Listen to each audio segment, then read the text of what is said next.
talks kinda lazy, and people say she's crazy, and her life's a mystery.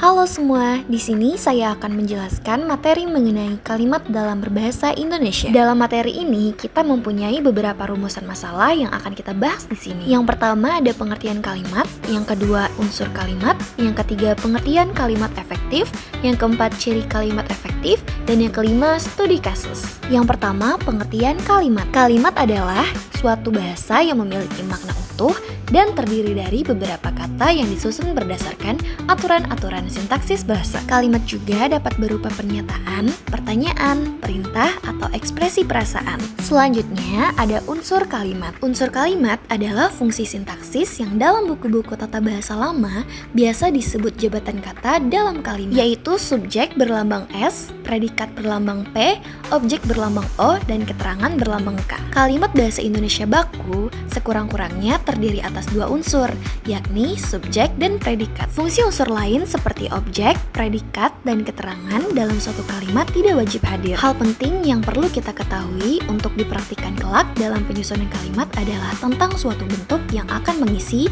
seperti S, P, O, dan K. Namun harap dipahami, pengisian S, P, O, dan ket dalam kalimat tidak hanya kata, tetapi dapat juga berupa frasa. Selanjutnya ada pengertian kalimat efektif. Di sini kita mempunyai 3 poin. Yang pertama, kalimat efektif ialah kalimat yang memiliki kemampuan untuk menimbulkan kembali gagasan-gagasan pada pikiran pendengar atau pembaca, seperti gagasan yang ada pada pikiran pembicara atau penulis. Yang kedua, kalimat dikatakan efektif apabila berhasil menyampaikan pesan, gagasan, perasaan, maupun pemberitahuan sesuai dengan maksud si pembicara atau penulis. Dan yang ketiga, kalimat efektif adalah kalimat yang terdiri atas kata-kata yang mempunyai unsur SPOK atau kalimat yang mempunyai ide atau gagasan pembicara atau penulis. Kalimat efektif adalah kalimat yang disusun dengan memenuhi kaidah bahasa yang baik sehingga dapat menyampaikan informasi secara jelas,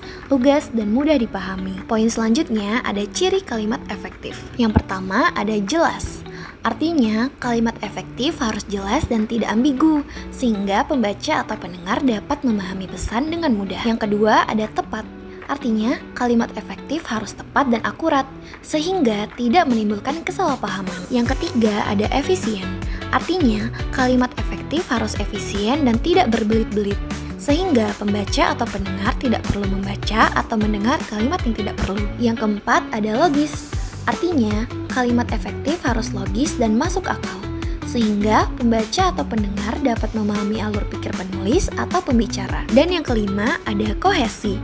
Artinya, kalimat efektif harus kohesif dan terhubung dengan kalimat lainnya, sehingga membentuk tes yang utuh dan padu. Poin selanjutnya ada studi kasus. Studi kasus adalah metode penelitian yang digunakan untuk menganalisis suatu peristiwa fenomena atau masalah tertentu secara mendalam dalam konteks kehidupan nyata.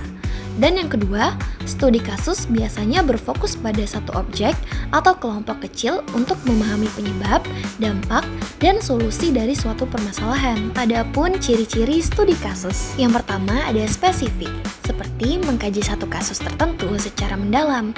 Yang kedua ada kontekstual, seperti memperhatikan faktor lingkungan atau kondisi yang mempengaruhi kasus tersebut.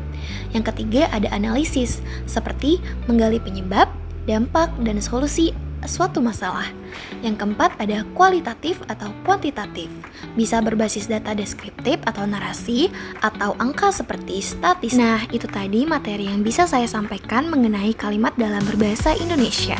Lalu, di sini saya akan membacakan kesimpulan. Kalimat efektif adalah kalimat yang jelas, padat, dan mudah dipahami. Kalimat efektif menghindari penggunaan kata-kata yang berlebihan atau tidak perlu, serta memastikan pesan yang disampaikan langsung sampai kepada pembaca dan pendengar. Kalimat adalah suatu bahasa yang memiliki makna dan terdiri dari subjek, predikat, objek, dan keterangan.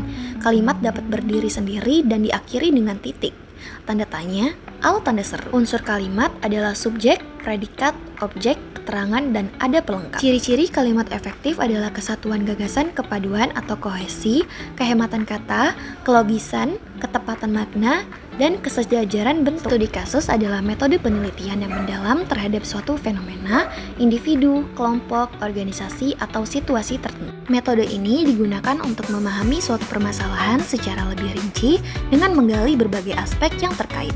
Nah, itu tadi materi dan kesimpulan yang bisa saya sampaikan. Terima kasih semuanya yang sudah menonton.